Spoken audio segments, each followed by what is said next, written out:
আসসালামু আলাইকুম। আজকে দুপুরের খাওয়া দাওয়া আমাদের দেখেন, তেলাপিয়া মাছের দো পেয়েছো তামিমের জন্য ডিম, কারণ তামিম মাছ খায় না। এই যে তামিমের প্লেটে ডিমটা দিলাম। তারপরে একটু লাউ সবজি করলাম। দেখেন লাউ সবজি কীভাবে করছি। লাউ সবজি সাথে গাছের লাল টুকটুকে বোম্বে মরিচ। আজকে শুটকি দিয়ে একটু রসুন দিয়ে বুনা করলাম। এই যে শুটকি বুনা, এই যে সাথে কমলাটা আছে। এগুলো সব আমার গাছের মরিচ, শুটকি বুনা দিয়ে। আমার একজন গেস্ট আসছে, আমার খাতু ননদ আসছে, ও আসছে দেখছেন উনি আসছে, ওনাকে আজকে এগুলো দিয়ে খাওয়াবো। তাই এখন মাছের দো পেঁয়াজু শুটকি বুনা, ওনার খুব প্রিয় শুটকি বুনা, উনি সব করে শুটকি বুনা খাবে। মুড়াফা, তারপরে লাউ রান্না করছি।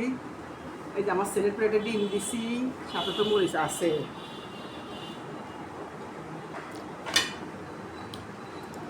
বোম্বে মরিচ।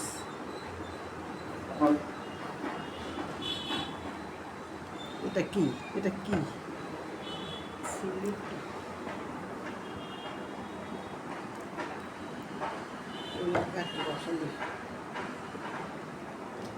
আল্লাহ হাফেজ।